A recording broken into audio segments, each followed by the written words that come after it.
आज बड़े ही हर्ष का विषय हमारे इस क्षेत्र में कि हमारे मेहंदवानी के जनपद अध्यक्ष श्री राम प्रसाद टेकाम जी के अथक प्रयासों के माध्यम से आज यहाँ पे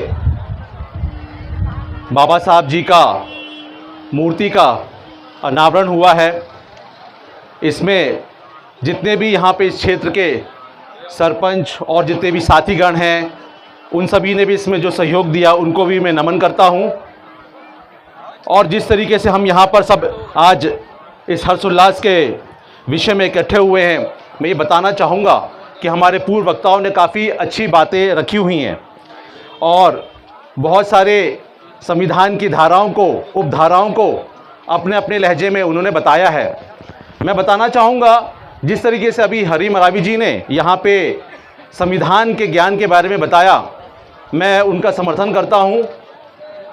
ये बात कहने का आशय यह है कि हम संविधान के एक दो पन्नों को रट लेते हैं, समझ लेते हैं, लेकिन पूरा संविधान कितने पन्नों का है और संविधान पूरे भारत देश के अंदर प्रत्येक नागरिक, चाहे वो किसी भी जाति, धर्म, समुदाय का है, वह संविधान सभी के लिए एक बराबर होता है। उस बात को देखते हुए हम आज के परिवेश में जिस तरीके से जी रहे हैं, जिस तरीके से हम विचरण कर रहे हैं, जैसा उन्होंने कहा कि आज पंच से लेकर सांसद तक हमारा होता है, पर भी उसके बाद भी उसी समाज के जो बहुजन लोग हैं वही इस क्षेत्र में सबसे ज़्यादा प्रताड़ित हैं।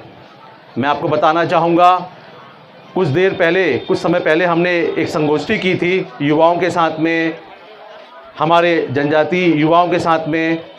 हमारी जो सोच और हमारा जो विचार है अभी वो उतना परिपक्व हो नहीं पाया है, जिसके चलते हम संविधान का पूरा ज्ञान आत्मसात नहीं कर पा रहे हैं। जब हम संविधान के पूरे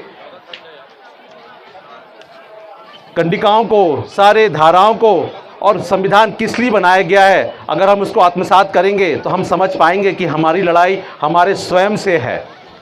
हम संविधान को जब समझ लेंगे तो हम स्वयं ही अपने आप में एक वज्र की तरह आगे बढ़कर इस समाज में प्रकाश का काम कर सकते हैं। बाबा साहब जी ने बहुत पहले भी कहा था कि शिक्षा शेरनी का दूध है, जो भी पिएगा वो दहाड़ेगा। पर मैं यहाँ देखता हूँ हमारे आमाटोला और हमारे क्षेत्र के युवा भाई 12वीं अगर पढ़ लिए तो बहुत ज़्यादा पढ़ लिए, उसके बाद क्या है, उनका कोई आगे का भविष्य होता ही नहीं है। जब वो 12वीं के आगे पढ़ नहीं पा रहे तो संविधान कहाँ से पढ़ेंगे। ठीक है, मैं कहता हूँ 12वीं पढ़ के भी आप संविधान को पढ़ सकते हैं, एकजुट हो सकते हैं। यहाँ पे ये भी देखूंगा मैं कि राजनीतिक हम गलियारों में भटक गए हैं, हम समझ नहीं पा रहे हैं कि हमारा संविधान किधर है, संविधान किसके लिए है। अगर मैं अभी यहाँ पे बहुत से युवा भाई हमारे इस बाज़ार में बहुत अच्छी तरीके से घूम रहे हैं, विचरण कर रहे हैं, बाज़ार का आनंद ले रहे हैं, उनसे पूछूंगा कि संविधान किसने रचा, कितने पन्ने का है, कितने महीनों में, कितने साल में हुआ था, तो नहीं बता पाएंगे। इसी बात का खेद है, हम अपने अधिकार, अपनी ताकत को नहीं पहचान पा रहे हैं, जिसके कारण हम अपनी लड़ाई स्वयं नहीं लड़ पा रहे हैं। हम जब लड़ना होता है तो हम अपने बाजू वाले का मुंह देखते हैं कि वो मेरे साथ है कि पीठ दिखा के जाएगा।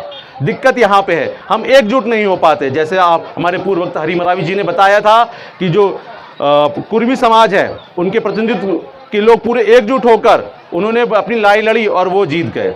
हमारा समाज यहाँ पे पूरे देश में बहुत बड़े ही स्तर पे है, बड़ी संख्या में है, लेकिन हम कहाँ पीछे हो जाते हैं कि हमारे युवा साथी जो हमें साथ देने वाले हैं वो पीछे हो जाते हैं, अज्ञानता में पीछे हो जाते हैं कि कौन हो, कैसे लड़ेंगे, क्या करेंगे। जो हमारे यहाँ पे लोग बैठे हुए हैं, जैसे हमान सिंह पोर्ते जी हैं और हमारे राम प्रसाद जी हैं और तमाम और भी जिनका मैं नाम नहीं ले पा रहा हूँ, क्षमा चाहूँगा, हमारे मरकाम दादा जी भी हैं। बहुत सारे ऐसे लोग हैं जिन्होंने बहुत सारा त्याग, तपस्या, घर परिवार को त्याग कर मतलब चीज़ों को संभाला है, आज तक यहाँ तक लेके आए हैं। तो यही हम चाहते कि हमारी युवा आने वाली पीढ़ी वो समझे कि किस तरीके से हमको एकजुट होकर एक आवाज़ में अपने अधिकारों को संरक्षित करना है। हम अपने अधिकार तो बचा नहीं पा रहे हैं, हम आगे लड़ेंगे क्या। हमारा जो युवा है वो खोखला होते जा रहा है। मैं आज यहाँ पे हमारे पोर्ते जी भी हैं, हमारे जनपद के अध्यक्ष भी हैं, हमारे और भी आदरणीय लोग हैं, मैं उन सब के सामने इस बाबा साहब अम्बेडकर के सामने यहाँ संकल्प लेता हूँ कि जो हमारे आमा टोला में हर दुकानों में जो नशा बिक रहा है धड़ल्ले से, उसको हम यहाँ के जितने भी हैं और हमारे गिरवर जी हैं, हमारे और भी लोग हैं, सब मिलकर अब हम रोकेंगे। क्योंकि नशा का सबसे ज़्यादा आदी हमारे युवा खोखले होते जा रहे हैं यहाँ पर। अब जिस भी दुकान में मिलेगा हम उसको पकड़ाएंगे। यहाँ पुलिस प्रशासन भी है, वो भी कान खोल के सुन ले कि जो यहाँ पे गाड़ी बिना लाइसेंस की आती है उसको हम अब रोकेंगे। पुल पार, मालपुर का पुल पार नहीं होने देंगे। अगर ऐसा कुछ होता है तो हम आगजनी करेंगे, हम उस गाड़ी को तोड़फोड़ भी करेंगे। अब आगे से यहाँ पे शराबबंदी होना ज़रूरी है यहाँ पे, क्योंकि जिस तरीके से युवाओं को भटकाव हो रहा है, क्योंकि अगर युवा खोखले होगा तो हमारा आने वाला भविष्य भी खोखला हो जाएगा। हमें उनको संरक्षित करना है, हमें उनको बचाना है। ये संविधान का भी एक नियम है कि जब तक हमारा आने वाला पीढ़ी हम उसको संरक्षित नहीं करेंगे, वो हमें आने वाले समय में फल नहीं दे पाएगा। जिस तरीके से हम किसी पेड़ पौधे को संरक्षित करते हैं, जब वो पेड़ बहुत बड़ा बन जाता है तो हमको फल देता है, छाया देता है, ठंडी हवा देता है, लेकिन हमारे आने वाले युवा उस लेवल पे या उस जगह पे नहीं चल पा रहे हैं, वो गुमराह हो गए हैं। उनको हमको भटके हुए लोगों को वापस लाना है। तो सबसे बड़ा हमें एक कदम उठाना ही पड़ेगा कि नशा मुक्त आमा टोला, नशा मुक्त हमारा पूरा क्षेत्र हमको बनाना ही पड़ेगा। तब हम कहीं जाके अपनी लड़ाई को लड़ पाएंगे, नहीं तो हम विफल हो सकते हैं।